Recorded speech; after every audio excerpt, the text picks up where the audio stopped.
de esta emisión. Agradezco que nos siguen a través, por supuesto, de la radio y las plataformas de internet. Vamos acá o vamos acá. Bueno, pues en este caso le comento que el Tribunal Penal Internacional emite una orden de detención contra Putin por la deportación ilegal de niños ucranianos. Estamos hablando de un asunto menor. El Kremlin lo desestima. Termina la Convención Nacional Bancaria en Mérida, Yucatán. Un ambiente de enorme satisfacción, tanto por parte de banqueros como por parte del gobierno. Le comento en más información que se confirmó lo que era un oscuro presagio el día de ayer. Fueron calcinadas a 5 de las 6 mujeres desaparecidas en Celaya, allá en Guanajuato. El fiscal confirmó la detención de 2 células delictivas con 14 personas. Le comento también que el secretario de Seguridad Ciudadana, Omar García Harfuch, confirmó que 4 personas murieron, 2 policías municipales, un elemento de la Secretaría de Seguridad y un presunto delincuente en una persecución por un operativo para liberar a 4 víctimas de secuestro en el Estado de México. Hay otro policía herido y 7 criminales detenidos, quienes en principio serían integrantes del cártel Jalisco Nueva Generación. En más información, trasladan a Murillo Karam del reclusorio norte a la Torre Médica de Tepepan en la alcaldía Tlalpan. Presenta un visible deterioro de salud por recientes crisis de hipertensión, dio a conocer su abogado. Lázaro Cárdenas Batel deja de ser el coordinador de asesores del presidente de la República, ahora ocupará la función de secretario técnico de la Comunidad de Estados Latinoamericanos y Caribeños, la CELAC. En más temas, quien fuera secretario general de la Presidencia del Consejo de la Judicatura Federal, bajo el mando del ministro Saldívar, Carlos Antonio Alpizar, pasa a integrarse ahora a la unidad, una de las unidades de la Secretaría de Gobernación. Asume Julio Carranza la presidencia del ABM, destaca que es necesario continuar con la cruzada contra la inflación. Hillary Clinton estuvo con los banqueros y le puso 6 de calificación a la relación entre México y los Estados Unidos. Puede ser legal, pero es inmoral, dice el presidente sobre la liquidación de Lorenzo Córdoba y los otros consejeros. Menos mal que no desestimó. En este caso, la liquidación, que es un derecho de cualquier trabajador, se apellide Córdoba Vianello o se apellide Murayama Rendón, pues es un derecho que no nos podrían quitar o que no les podrían quitar en todo caso a ellos, pero al presidente le parece que los liquidan con muchísimo dinero. Bueno, en cualquier caso, ahí está, la ley establece eso. Reportan delicado de salud a Ernesto Fonseca, alias Don Neto, fundador del cártel de Guadalajara, pendiente de ese tema. En más información, inició la 4ª fase del proceso de selección para elegir a 4 consejeros del INE, incluido el presidente o la presidenta del organismo, quien ocupará el cargo a partir del 4 de abril. Zócalo capitalino listo para la concentración convocada por el presidente con motivo del aniversario 85 de la expropiación petrolera. El presidente Biden pide al Congreso de los Estados Unidos endurecer sanciones y controles también para los ejecutivos de los bancos. Vamos a una breve pausa, regresamos en un instante. Seguimos con la información, me enlazo ahora con Jesús Padilla, él es director del noticiero Así Sucede en León. Jesús, buenas noches. ¿Qué tal, doctor? ¿Cómo está? Muy buenas noches y buenas noches al auditorio. Pues con malas noticias. Muy malas. Muy malas noticias. El fiscal del estado, Carlos Amarripa, aquí en Guanajuato, pues informó que los restos de las 6 mujeres desaparecidas en Celaya fueron localizadas en Juventino Rosas. Estaban calcinados, estaban prácticamente reconocibles, tuvieron que hacer perfiles genéticos para poder identificarlas. Y bueno, 5 ya fueron identificadas, una 6ª sigue pendiente, es una joven, Jocelyn se llama, de 20 años, ya que pues los restos fueron calcinados.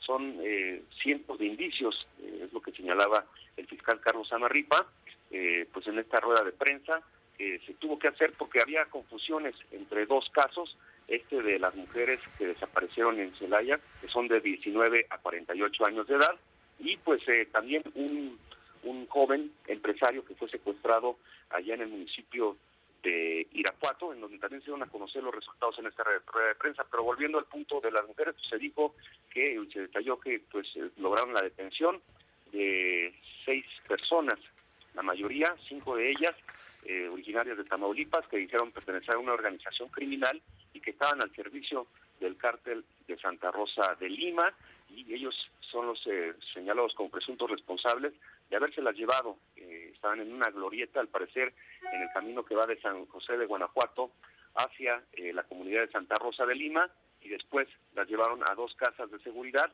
Ahí supuestamente pues las habrían matado, y después llevaron sus restos a un terreno baldío. ¿Alguna hipótesis, Chuy, sobre esa sevicia, sobre esa crueldad?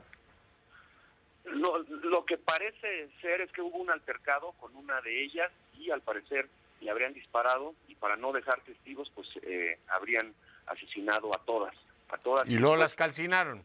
Las calcinaron, quisieron pues eliminar toda evidencia, y pues solo encontraron restos óseos en una fosa, y fue como pues pudieron desarmar los 5 perfiles genéticos, y todavía hay cientos decía de forma textual el fiscal, que había huesos pequeños, fragmentos, y están tratando de armar el otro perfil genético de Yoselín.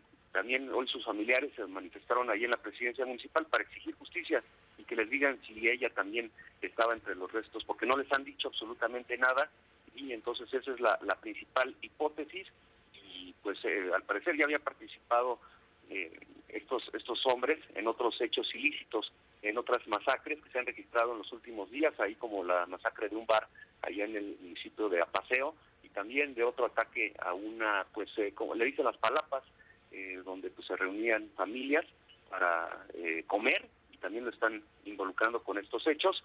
Hay que señalar que pues ya les informaron, ya les iban a entregar los restos o los pocos restos que tenían a los familiares, y les avisaron que efectivamente ahí estaban pues los restos de Sandra Daniela Paredes González, de 24 años, Paulina Berenice Reséndiz, de 25, Mariana Gutiérrez Guzmán, de 19, Rosa María Ramírez Ayala, de 42, Gabriela Barbosa Ruiz, de 48, y solo falta el de Yoselín Daniela Zamorano, de 20 años, que, les repito, hoy se manifestaron 30 personas allá afuera de Presidencia Municipal de Celaya para pedirle al alcalde Javier Mendoza que los ayudara para saber exactamente qué es lo que estaba pasando. El fiscal dijo que pues lamentaba los hechos y que iban allá a consignar a estas 6 personas, entre ellos también había un hondureño, 5 hombres eran originarios de Tamaulipas, y en las próximas horas quedarán a disposición de un juez acusados pues, de la desaparición y el asesinato de estas 6 mujeres allá en el municipio de Celaya, doctor. Oye, Jesús, por supuesto uno puede imaginar que independientemente de la fuerza que tenga un grupo criminal, pues supone que ese cártel de Santa Rosa de Lima, después de la detención del Marro, había quedado, pues si no inutilizado, sí severamente dañado, ¿no? Severamente dañado, y más han presumido las autoridades acá en Guanajuato que más de 15 mandos que han caído uno tras otro pues han sido detenidos. Sin embargo, pues se dice, o eso lo viene a confirmar, que han hecho pacto con otros cárteles del norte del país y que están mandando, por así decirlo, refuerzos. El propio fiscal decía que estos hombres dijeron pertenecer a una organización criminal y que ahora estaban, así digo textual, ofreciendo sus servicios al cártel Santa Rosa de Lima. Entonces están llegando, así es, para pelearle la plaza al cártel Jalisco Nueva Generación. El outsourcing, pues vaya asunto. Te agradezco mucho el reporte, Jesús. Gracias, doctor. Que esté muy bien, buenas noches. Y lo que era un oscuro presagio, en este caso se confirma. Igual se confirman otros casos de bullying. Fíjese que Leo, después del caso de Norma Lisset, quien murió después de esta presión por parte de sus compañeras, de una de sus compañeras, ahora veo que en Zumpango, en la escuela, en la secundaria Nicolás Bravo, otra joven fue agredida, en este caso alentada por sus compañeras. Ahí hay un tema que pues, tampoco podemos dejar de lado y decir qué le está pasando a nuestros jóvenes, qué está pasando a nuestra sociedad que alienta estos comportamientos, agresión a los propios compañeros, y en este caso pues el horrendo crimen de Celaya, que tiene que ver con mujeres calcinadas, secuestradas, asesinadas y calcinadas. ¿Qué le parece la barbarie? Yo saludo ahora al doctor Josué Ángel González, el especialista en temas de seguridad. Doctor, buenas noches. Buenas noches, Leonardo. Mucho gusto estar contigo y con tu auditorio. Oye, aparece el cártel de Jalisco Nueva Generación, ahora en este caso ligado a un episodio en la Ciudad de México. Al parecer venían efectivamente, bueno, de un secuestro. Había efectivamente, Josué, en este caso, persecución policíaca bastante aparatosa, pero parece que hay un intento por parte del cártel Jalisco Nueva Generación de asentarse en el centro del país. Josué, ¿cómo ves las cosas? Sí, eso me parece muy interesante lo que señala Leonardo, por varias cosas. Este operativo representa de buena forma la dinámica que sucede, digamos, en la criminalidad en el Valle de México, por varios aspectos. Primero, evidentemente la dinámica criminal no respeta las fronteras político-administrativas, ¿no? Eso es claro. Es decir, comparte un poco la frontera o es transfronteriza entre el Estado de México, la Ciudad de México, puede ser también el Estado de Hidalgo, entre otros.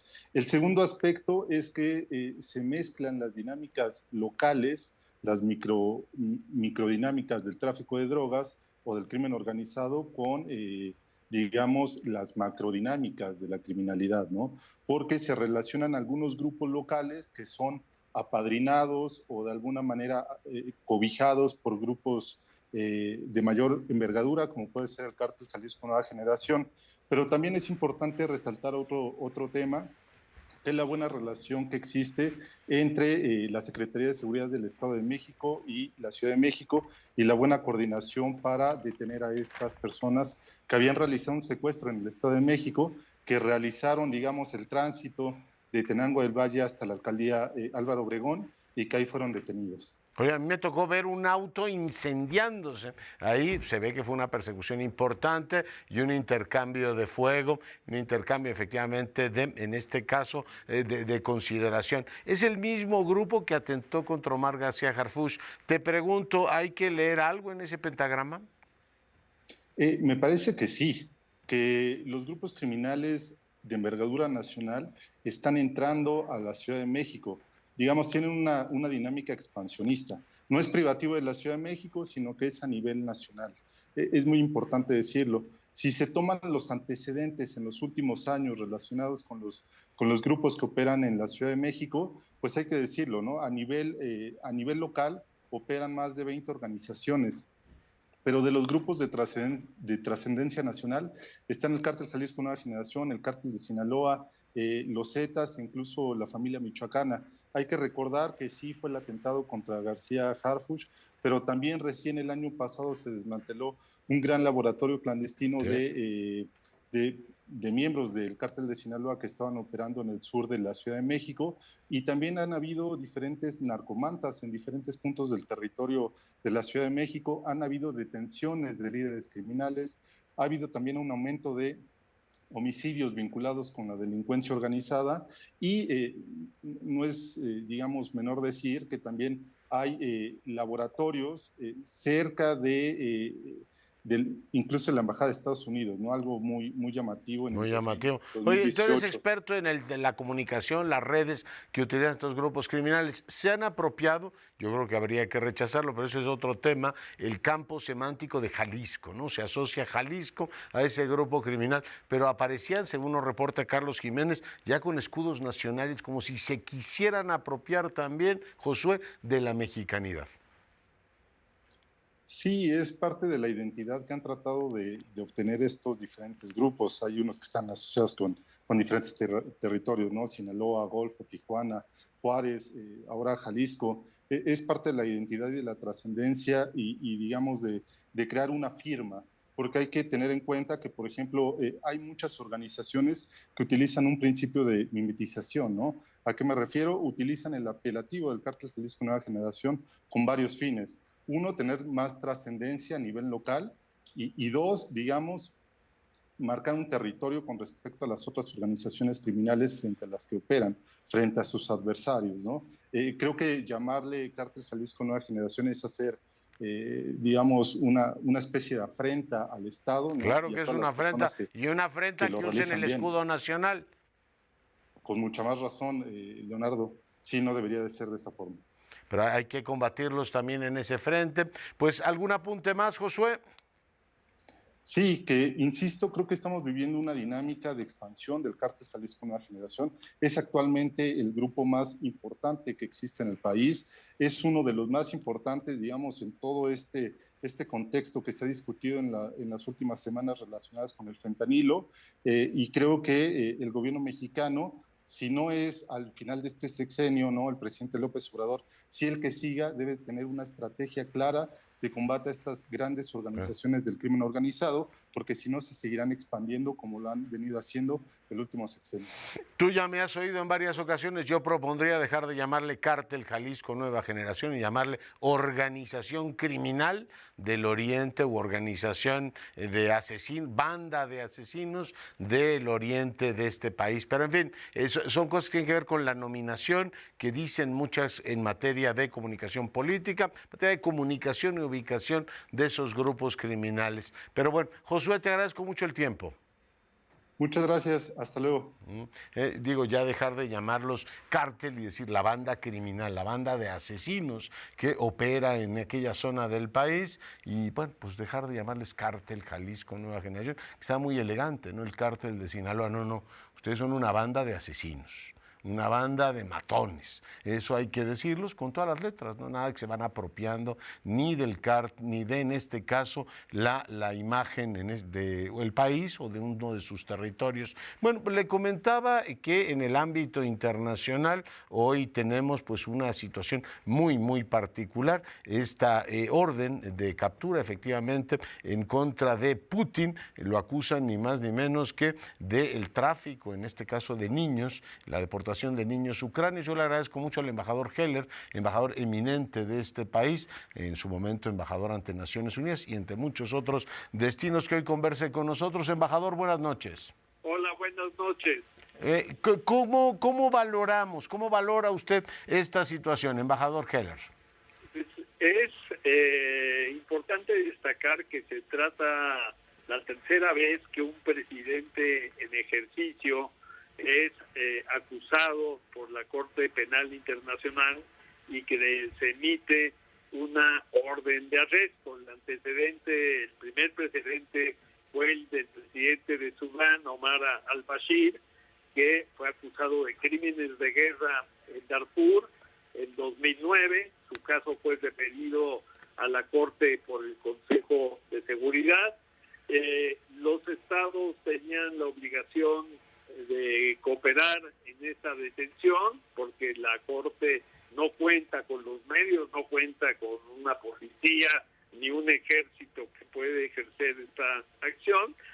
Sin embargo, si bien al-Bashir viajó a distintos estados que eran parte del Estatuto de Roma y de la Corte Penal, no fue detenido, fue derrocado en 2018 y se encuentra en Sudán en la cárcel. El otro caso fue el de Muammar Gaddafi en Libia, cuando estalla la guerra civil con la represión sobre el pueblo libio, pero en 2011 el Consejo de Seguridad aprobó una resolución ordenando a la Corte Penal la detención, su captura. Ello nunca ocurrió porque se convirtió en uno fugitivo que de hecho fue asesinado por opositores. Pero esta vez estamos hablando de un jefe de Estado de un país que es miembro permanente del Consejo de Seguridad, y esto abre un nuevo capítulo porque es muy claro que desde que la invasión se inició la invasión de Ucrania el 24 de febrero de 2022, se denunciaron numerosos crímenes de guerra cometidos por las tropas rusas en los territorios ocupados. Aquí, de hecho, el procurador de la Corte Penal, Karim Khan, de nacionalidad británica, había iniciado a la semana que empezó la guerra contra Ucrania una serie de investigaciones sobre los crímenes de guerra que se habrían producido desde entonces. Hay un enfoque selectivo sobre un tema que es la deportación forzosa de menores, ¿no? Los menores. Uh-huh. Se da la cifra de más de 16,000. Hay que ver que la acusación y la orden de captura se extienda a la comisionada del Kremlin del Kremlin para los derechos del niño, y este proceso de rusificación de la población ucraniana que ha sido trasladada califica como un crimen de guerra. Pues es poco probable de que pues en las circunstancias actuales el presidente Putin sea capturado. En primer lugar, está en funciones. En segundo lugar, Rusia no reconoce la jurisdicción de la Corte Penal Internacional. Claro. Firmó el Estatuto de Roma que le dio origen, pero no la ratificó. Ucrania tampoco es parte del Estatuto de Roma, si bien en 2014, cuando se produce la anexión de Crimea, reconoció la competencia de la Corte para que investigara los crímenes que habían cometido las tropas rusas durante este proceso de anexión. Creo que el capítulo más importante de ahora que se habla de cuál podría ser un paquete, digamos, hacia el futuro de negociación, está el tema, obviamente, de la rendición de cuentas y de los crímenes de guerra. Como no tiene la Corte Penal Internacional jurisdicción sobre Rusia, se está examinando por parte de varios gobiernos occidentales y expertos jurídicos la posibilidad de crear alguna instancia, un tribunal ad hoc, como se dio en otros casos de países africanos, en que se llegara, por ejemplo, un acuerdo entre Ucrania y un tribunal especial. Si esto pasara por la Asamblea General de Naciones Unidas, que podría ser el foro donde podría producirse un acuerdo, ahí no estoy tan seguro que prospere, porque creo que muchos estados miembros de Naciones Unidas verían con muchas reservas esta acción. Cuando se decretó la orden de captura en contra del presidente de Sudán, al-Bashir, muchos estados, el movimiento de países no alineados, la propia Unión Africana, criticaron y se opusieron a esta decisión. Es decir, jugar con la justicia internacional cuando esta no ha sido aplicada para todos. Hay jefes de Estado responsables de guerras ilegales que han costado cientos de miles de víctimas que jamás serán convocados por ningún tribunal. Absolutamente no. Embajador, lo retengo un medio minuto más. El tema de los aviones, los caza que le están dando en este caso tanto Polonia como Eslovaquia, Ucrania, recordamos que Estados Unidos se había resistido a dárselos y varios países europeos, ¿amplían la posibilidad de que los ucranianos puedan golpear ahora territorio ruso y por tanto llevarnos un estadio diferente del conflicto que hoy tenemos, embajador Heller? Yo no creo que sea la intención. La intención es poder controlar el espacio aéreo ucraniano frente a los ataques que puede ser objeto de Ucrania por parte de la Fuerza Aérea rusa. Es decir, sí le da una mayor capacidad. Ya Rusia declaró el día de hoy, ante estos anuncios de Polonia y Eslovaquia, que su intención va a ser derribar a estos aparatos.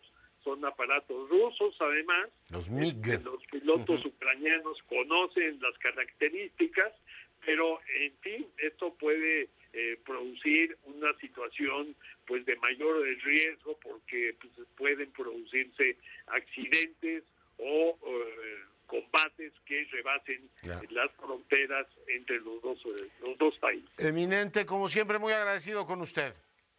al contrario, gracias por la invitación. El embajador Heller, embajador eminente de este país. Y bueno, para complementar la información internacional, el líder de Turquía, Erdogan, da su luz verde para que Finlandia ingrese a la OTAN, pero sigue manteniendo así. Todavía veremos el caso de Suecia, con el que, como usted sabe, hay un diferendo por el tema de los kurdos. Cambio de argumento informativo y regreso a la agresión de los jóvenes. La segunda que tenemos en el Estado de México, y me enlazo con el padre Corral. Él es efectivamente secretario ejecutivo de la Dimensión de Educación de la Conferencia del Episcopado Mexicano. En este país, padre, hay mucha violencia, pero sorprende o no deja efectivamente de indignarnos que ocurre en nuestros jóvenes, en nuestras jóvenes de secundaria. Muy buenas noches, padre. Muy buenas noches, doctor Leonardo, es un gusto saludarlo. Efectivamente, estamos muy sorprendidos porque se ha normalizado, podríamos decir tristemente, la violencia entre adultos, las muertes, los asesinatos, las cuestiones del crimen organizado, es decir, ya no nos sorprenden. Pero estos días hemos sido sorprendidos porque hemos visto esta violencia en jóvenes, en adolescentes de secundaria, en donde pues hay una violencia desmedida, es decir, una niña toma una piedra y con ella lastima a su compañera violentamente. Y todo esto, pues no quisiera quedarme en el escándalo, debe hacernos reflexionar. ¿Cómo estamos educando? Me parece que la educación no es solamente la transmisión de conocimientos o el desarrollo de competencias y habilidades. Tenemos que educar el corazón. Tenemos que educar esta parte afectiva. Tenemos que educar esta capacidad tan grande de amar, de cuidar, de acompañar, de entender, de perdonar. Y este es el gran desafío que se nos plantea hoy. Ya, oye, es un enorme desafío y hay un entorno en el cual efectivamente, bueno, pues las escuelas son violentas, pero déjeme enfatizar un poco en algo que puede resultar tradicional, pero que además las niñas entendíamos que los varones de alguna manera reproducían ese entorno tan violento, pero ahora también las chicas, en este caso concreto, están efectivamente reproduciendo ese modelo. Así es, este segundo video de Zumpango, que también es muy preocupante, que también haya una violencia que uno no pudiera entender de parte de una niña, me llevó a hablar con dos psicólogas y me decían, las niñas a esa edad tienen que ser mucho más conducidas a llevar sus pasiones y a llevar sus afectos y a llevar pues esta capacidad de manejar estos impulsos, ¿no? Por supuesto, entendemos que son menores de edad, entendemos que no les podemos exigir una responsabilidad porque todavía no son suficientemente conscientes de quiénes son, a dónde van, qué es esto que los incendia por dentro, ¿no? Y por tanto, tenemos que entrar en esta cuestión de mucho diálogo social. Los padres de familia, primeros responsables de la educación, de las criaturas, por supuesto, el ámbito escolar. Yo, honestamente, lo que he escuchado estos días, poner más cámaras, poner vigilancia alrededor de las escuelas, correr a los directores, yo digo, bueno, todas esas son medidas administrativas. Sin embargo, la pregunta es, ¿cuáles van a ser las medidas educativas? En una jaula todos para no atacarnos o no mordernos como hienas, padre, digo. Así es. Hoy necesitamos un diagnóstico sobre la cuestión de la situación de los chicos. En este año escolar se hizo un esfuerzo, me parece que hay que revisar a fondo los resultados, que hasta el día de hoy creo que no nos han llegado, pero sabemos que la pandemia también generó una situación muy desfavorable para los chicos que hay que atender. Sí. Y me parece que hoy se abre un telón que deja al descubierto el escenario de una situación que debemos de atender conjuntamente, corresponsablemente, en esta dinámica que nos pide el Papa, hacer un pacto educativo, de establecer sinergias, corresponsabilidad frente a algo tan importante que la educación. Como eso. Muy bien, padre, pues le agradezco mucho que haya estado esta noche con nosotros. Pues un gusto, muy buenas noches, buen fin de semana. Le mando un abrazo. Yo le mando dos. Y fíjese que Magali Martínez sube Ciro Gómez Leiva a su Twitter y su hija, la joven que golpeó a Norma Elizabeth, fue detenida en la frontera con los Estados Unidos. Espera que la Fiscalía del Estado de México complemente una orden de aprehensión. Pausa, regresamos. Y tengo la fortuna de enlazarme con Andrés Ordóñez. Él es un académico y diplomático de este país que ha escrito varios libros. Uno de ellos, el más reciente, es El mito y el desencanto, literatura y poder en la Cuba revolucionaria. Embajador, bienvenido. Muchas gracias, Leonardo. Es para mí un honor estar con usted y con su distinguida audiencia. Muchas gracias. Buenos días. Oiga, cuéntele al auditorio, hay una correlación estrecha, ¿no?, entre la construcción de la identidad y la formación del discurso literario. Toda Iberoamérica, pero usted se centra fundamentalmente en Cuba. Embajador. Sí, mi interés debo decir que como toda o buena parte de mi generación, pues yo fui educado en la admiración a la revolución cubana y lo que intento es asimilar la vivencia que tuve desde mis años mozos, cuando visité Cuba por primera vez en el 75, y después todo lo que viví como diplomático en la isla 25 años después de esa visita. Entonces el libro es un ejercicio de comprensión de lo aprendido, de lo creído, de lo visto y de lo vivido, donde la Revolución Cubana se me revela como un proceso complejo, ¿no?, que tiene mucho que ver con la construcción de la identidad cubana, ¿no? Y mi campo de estudio, donde intento constatar este desarrollo, pues es el discurso literario y su relación con el discurso político. Muy interesante ver cómo lo va construyendo.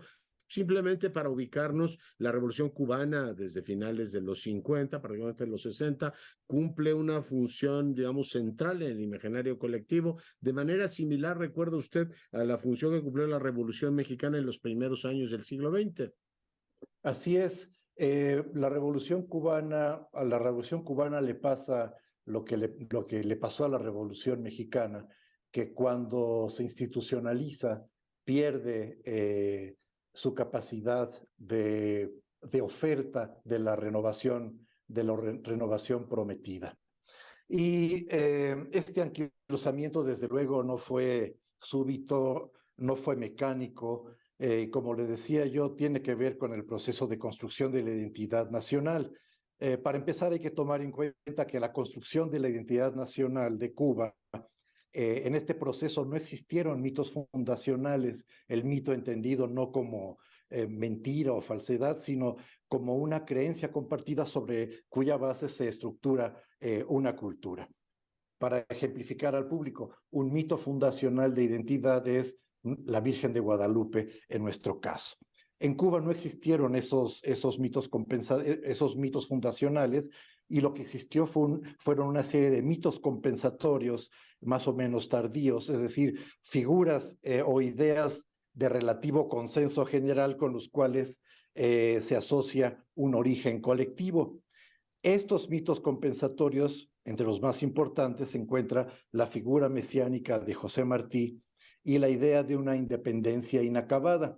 De manera que el discurso oficial de la Revolución Cubana, a partir del 59, lo que logra es fundir la figura del comandante Fidel Castro con el mesianismo del mito martiano, y al hacerlo, postula al comandante en jefe como continuador directo del proyecto independentista cubano del siglo XIX, y aprovechando el mito de la independencia inacabada, despoja al periodo republicano de la primera mitad del siglo XX de todo carácter soberano. Ahora, para ir a la respuesta de su pregunta, doctor, el efecto inmediato de lo anterior fue el producir en el imaginario nacional y yo diría en buena medida también en el imaginario internacional, la idea de que la revolución llenaba el vacío producido por la ausencia de mitos fundacionales al proveer a amplios sectores de la población de un sentido de pertenencia y propósito cifrado en la noción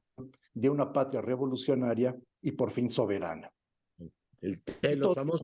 Oiga, muy bonito, por cierto, este prólogo que le da Rafael Rojas, esta gravitación histórica, ¿no?, de los mitos fundacionales y cómo la idea de la revolución se va ligando, en este caso, la revolución castrista, a la idea de la liberación nacional, que ocurre un poco en todas partes. Usted conoce muy bien el norte de África, ¿no? Como esos países que van accediendo a la independencia, Cuba vincula la revolución liberadora, en este caso, de la opresión americana, ¿no? Ahí hay toda una historia que usted cuenta con este elemento, así, decía Fernández Retamar, el Ariel, ¿no? O más bien el Calibán en el que nos convertíamos. Me resultó muy interesante su estudio sobre Martí. Cuando uno va a La Habana, pues Martí parece que se le ocurrió todo, ¿no? No hay frase, no hay circunstancia en la cual no se cita a José Martí, que es como el padre de todo. Y usted encuentra una vertiente, sincretismo, ¿no?, entre la tradición krausista, que es muy importante, efectivamente, la formación, no solo en Cuba, en España,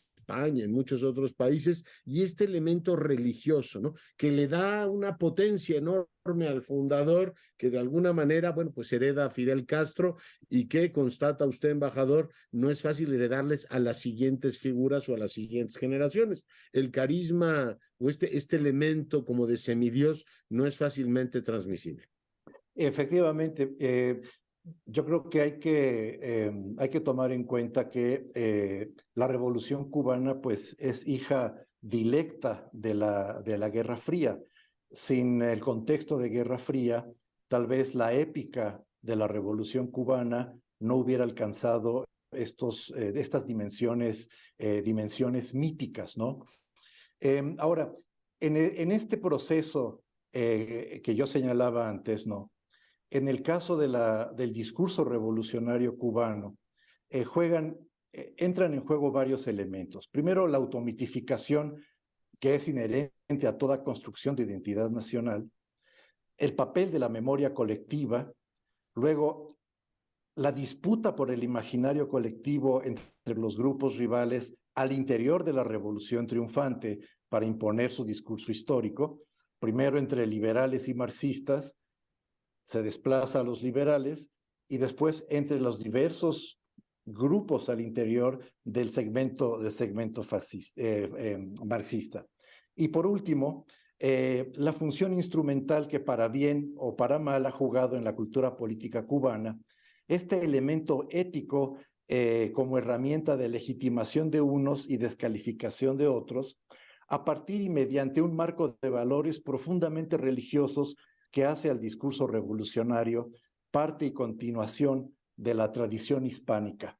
Y aquí entro al tema de la religiosidad en la revolución cubana, la cual se revela en la manera en que se frasea ese discurso revolucionario, pleno de metáforas, digamos, católicas, ¿no?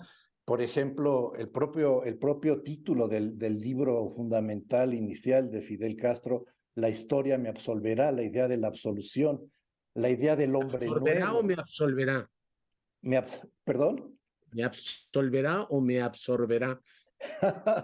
Al final yo creo que está resultando lo segundo. Otro elemento muy interesante, el hombre nuevo, que es una categoría cristiana del siglo XIII, ¿no?, que retoma la Revolución Francesa, lo rescata la doctrina fascista y va a dar a la Revolución Cubana. El pecado original de los intelectuales es no ser revolucionarios, decía el Che Guevara. El sacrificio como ideal, patria o muerte, la exaltación de la virtud como atributo necesario del revolucionario, la admiración por el martirio, ¿no?, los mártires del Moncada.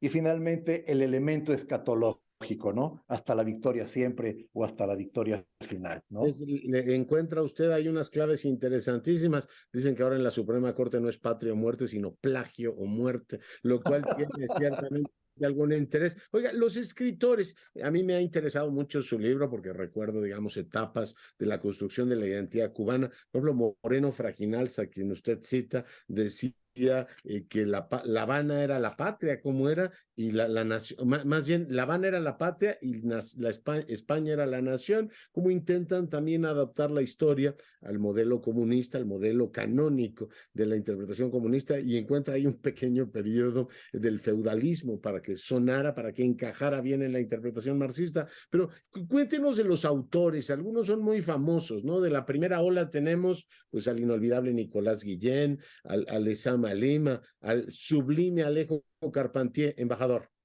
Pues como decía usted al principio, el discurso político, el discurso de identidad nacional tiene su correlato en el discurso literario, ¿no?